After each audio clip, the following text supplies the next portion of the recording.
Hello everyone, most welcome. ये है हमारा हिंदी कंपलसरी, हिंदी अनिवार्य की नेक्स्ट जो अगली पोइम है वो है हमारी ऊषर कविता और इसके रचयिता हैं कवि शमशेर बहादुर सिंह। कवि शमशेर बहादुर सिंह प्रयोगवादी कवि माने जाते हैं और इन्होंने अपनी कविता में नए नए शब्दों का, नए नए बिंबों का, नए नए प्रयोग किया है। तो आज की इस वे में हम कंप्लीटली इस कविता को समझने वाले हैं कि किस तरीके से कवि इस ऊषर कविता में सूर्य उदय होने से पहले आसमान में पल पल हो रहे परिवर्तन का वर्णन बड़े ही सटीक शब्दों में किया है। भाषा बिल्कुल सरल है लेकिन शब्दों का चयन बिल्कुल सटीक और विषय के अनुरूप है। सूर्य उदय होने से पहले जो आसमान है वो कभी कभी उसे काला दिखा रहा है, कभी उसमें जो सुनहली आभा जो सूर्य की किरणों की रोशनी और लालिमा जब पड़ रही है तो उसे एक सुंदरी का रूप बता रहा है। और आसमान को चूंकि उसमें कुछ हल्का सा आसमानी कलर है इसलिए उसे एक सरोवर के रूप में दिखाता है और उसमें एक गौरी की झिलमिल देह के रूप में वर्णन करता है। कभी उसे काली स्लेट के समान दिखाता है, कभी उसे काली सिल के समान दिखाता है और सूर्य की लालिमा पड़ने से ऐसा लग रहा है जैसे उस पर किसी ने चाक मल दी हो। तो इस तरीके से बहुत ही मनमोहक ढंग से बिंबों का प्रयोग करते हुए कवि शमशेर बहादुर सिंह इस ऊषर कविता में वर्णन करते हैं सूर्योदय से पहले के आसमान का। अब बहुत सारे प्रश्न बच्चों यहां से पढ़ सकते हैं। अगर एग्जामिनर ने थोड़ा सा गहराई में जाकर के प्रश्न पूछा तो ये पूछा जा सकता है कि भाई इस ऊषर कविता में किस चीज का वर्णन कर रहा है कवि। तो कवि जो है वो आसमान में हो रहे परिवर्तन का वर्णन कर रहा है।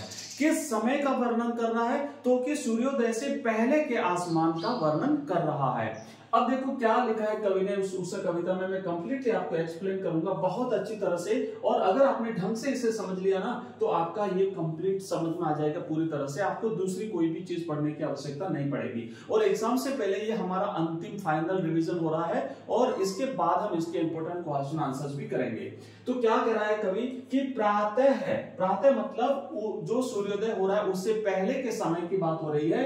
नभ का मतलब होता है आकाश है। तो अभी जो है वो प्रातः काल का जो आकाश है, जो आसमान है वो था, क्या था? बहुत नीला। अब देखो कितनी सिंपल सी भाषा है, कितनी सरल भाषा है। क्या कह रहा है कि सुबह का जो सूर्योदय से पहले का जो नभ है, जो आसमान है, आपने भी देखा होगा बच्चों जल्दी उठते हैं तो जो आसमान है वो बिल्कुल नीला दिखाई दे रहा है। तो ये नीलापन लिए हुए ये आसमान जो है वो दिखाई दे रहा था। और कैसा नीला?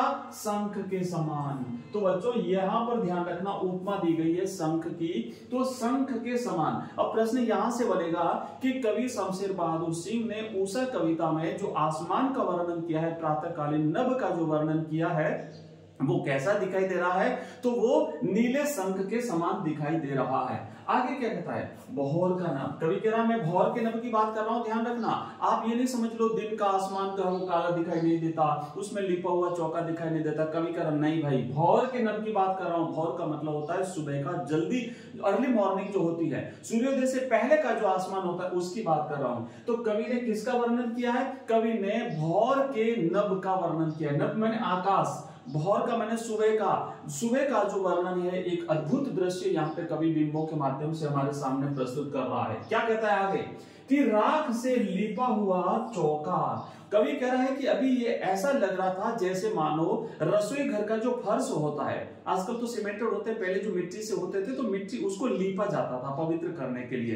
तो जैसे रसोई घर के फर्श को किसी ने अभी अभी लीपा हो, ज्यादा समय नहीं हुआ है, बहुत थोड़ा समय हुआ है, और चूंकि वो भी गीला है तो ऐसा लग रहा था आसमान, सुबह का आसमान कैसा लग रहा था?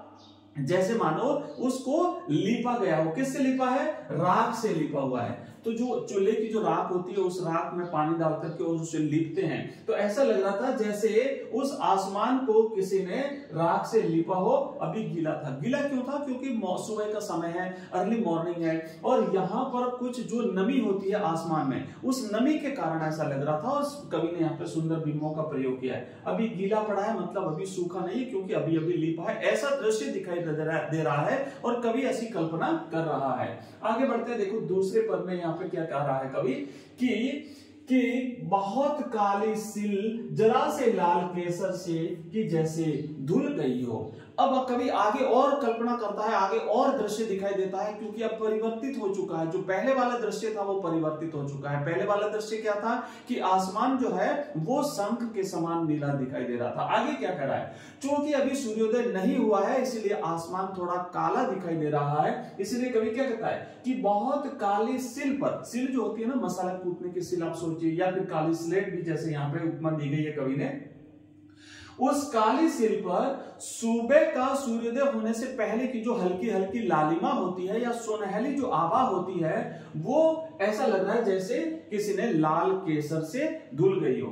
तो ये जो काली सिल है ना, ये आकाश को बताया गया है। काली सील यहाँ पे कवि ने किसको बताया बच्चों, यहाँ से प्रश्न बनेगा काली सील क्या क्या तात्पर्य है, तो काली सील कवि आकाश को कह रहा है। लाल केसर से क्या तात्पर्य है, तो लाल केसर का मतलब होता है जो सूर्य की लाल किरणें है ना, सूर्य की लाल किरणें, तो जो लालिमा होती है अभी अभी आसमान में, उस लालिमा का वर्णन यहाँ पे कर रहा है कि उस आसमान पे हल्की हल्की लालिमा जो गिर रही है, तो ऐसा लग रहा है कि जैसे किसी ने केसर धुल दी हो। आगे क्या कहता है, एक और यहाँ पे बिंब हमारे सामने उपस्थित करता है बच्चों। बिंब का मतलब होता है शब्द चित्र।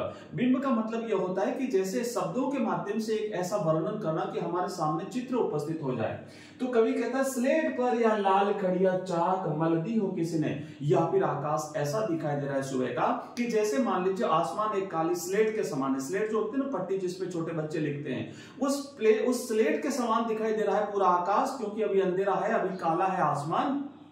और वो जो लालिमा जो पड़ रही है, तो किसी ने जैसे चाक मल दी हो, उस पर हल्की हल्की चाक मल दी हो, ऐसा वो दिखाई दे रहा है। आगे बच्चों देखो क्या कहते हैं कवि शमशेर बहादुर सिंह इस कविता का तीसरा जो पद है वो क्या कहते हैं कि नील जल में या किसी की गोर झिलमिल देह जैसे हिल रही हो। अब और सोचिए कितना सुंदर कल्पना कर रहा है कवि, कह रहा है कि ये जो आसमान है ना थोड़ा थोड़ा हल्का हल्का वो प्रकाश आ गया है, सूर्योदय होने ही वाला है और हल्का सा प्रकाश आया है, तो हल्का सा जो कालापन था वो दूर हुआ है। और अब ये जो आसमानी जो आकाश दिखाई दे रहा है वो ऐसे लग रहा है जैसे मानो कोई आसमानी सागर, मतलब एक नीला सागर जैसे दिखाई दे रहा है। और उस नीले सागर में जब सूर्य की हल्की हल्की जो किरणें आ रही है, तो ऐसा लग रहा है जैसे कोई गोरी, कोई युवती जो है उस आसमान रूपी सागर में स्नान कर रही है।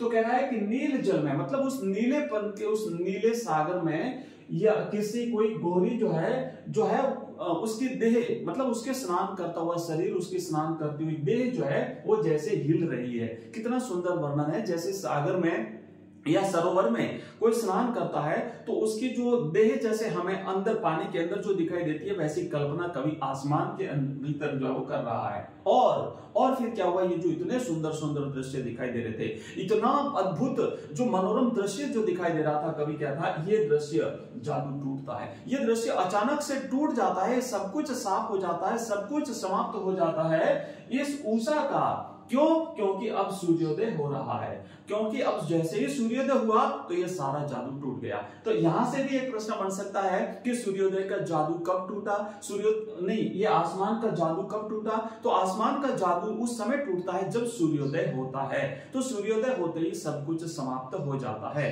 तो बच्चों देखो कितने सुंदर बिंबों के माध्यम से, है ना, बिंबों के माध्यम से कवि ने यहाँ पर इसका वर्णन जो है वो किया है, और प्रतीकों का प्रयोग जो है वो कवि ने किया है, जैसे स्लेट है। आपको ये सारी जब व्याख्या करेंगे ना, तो संदर्भ, प्रसंग, व्याख्या और जो विशेष जब हम लिखते हैं तो वहां पे विशेष में आपको ये सारी चीजें लिखनी पड़ेगी। आप कोई भी पद अगर इसमें से पूछा जाता है तो आप विशेष में पॉइंट लगा के लिखना कि भाई भाषा तो बिल्कुल सरल है। भाषा कैसी है? भाषा बिल्कुल सरल है, बिल्कुल स्पष्ट है, समझ में आने जैसी है, लेकिन शब्द चयन सटीक और विषय के अनुकूल है। आप लिखना पड़ेगा कि शब्द चयन जो है वो कैसा है, सटीक है, शब्द चयन सटीक है और विषयानुकूल है या विषय के अनुकूल है, विषयानुकूल है, ये आपको लिखना पड़ेगा, विषय के अनुकूल है। उसके बाद आप जो बिंब जिसका प्रयोग किया है उसके बारे में आप लिखेंगे। कवि शमशेर बहादुर सिंह जी के बारे में आप लिखेंगे कि भाई कवि नए प्रयोगवादी कवि है और इन्होंने नए नए बिंबों और नए नए प्रयोगों का जो है वो नए नए बिंबों का प्रयोग अपनी कविता में किया है। तो ये हमने पढ़ी है इनकी कविता शमशेर बहादुर सिंह की। ऐसे ऐसे हम एक एक कविता डेली एक चैप्टर हिंदी कंपलसरी का करेंगे और कंप्लीट रिविजन करेंगे एग्जाम से पहले। ये कंप्लीट वीडियो, ये कंप्लीट पीडीएफ, इसके नोट्स, इसके एमसीक्यूज, इसके ऑनलाइन टेस्ट, सब कुछ आपको हमारे ऐप में मिलेंगे बच्चों। हमारा ऐप है एजुकेशन राइज।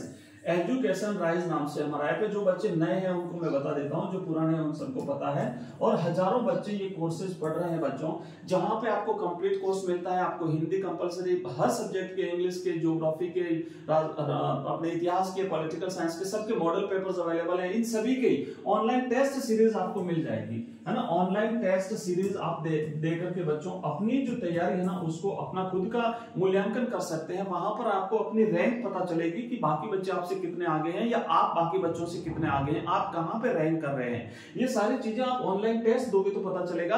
ये ऑनलाइन टेस्ट आपको मिलेगा हमारे इस ऐप में। लिंक इस वीडियो के डिस्क्रिप्शन में दिया हुआ है। आप हमारा एक नंबर नोट कर सकते हैं। उस नंबर पे आप हमें एक व्हाट्सएप मैसेज करके हमारे जितने भी ग्रुप्स जो लिंक है वो आपको मिल जाएंगे। व्हाट्सएप ग्रुप का लिंक, हमारे टेलीग्राम का लिंक, हमारे ऐप का लिंक, हमारे वेबसाइट का लिंक, हमारे कोर्सेज का लिंक, हमारे प्लेलिस्ट का लिंक, ये सारे लिंक आपको बच्चों मिलेंगे 9079622989। इस नंबर पे आप हमें मैसेज कर सकते हैं। साथ ही साथ मैं बता दूं कि हमारी जो लाइव क्लास होती है एवरीडे शाम को 7 बजे और एक होती है 8:30 बजे। अब लाइव क्लास में अगर आप ज्वाइन करना चाहते हो तो इस वीडियो को लाइक कर दीजिए, चैनल को सब्सक्राइब कर दीजिए। साथ ही साथ जो ग्रुप है उस ग्रुप को ज्वाइन कर दीजिए। वहां पर भी आपको हमारा नोटिफिकेशन लाइव क्लास का मिल जाएगा। ज्यादा से ज्यादा अपने दोस्तों के साथ इस क्लास को शेयर करिए। जितना सपोर्ट करेंगे उतना ही हम आपको मटेरियल अवेलेबल कराएंगे, आपको जो है वो नई नई चीजें बताएंगे और आपकी और ज्यादा अच्छे ढंग से हम तैयारी करवाएंगे।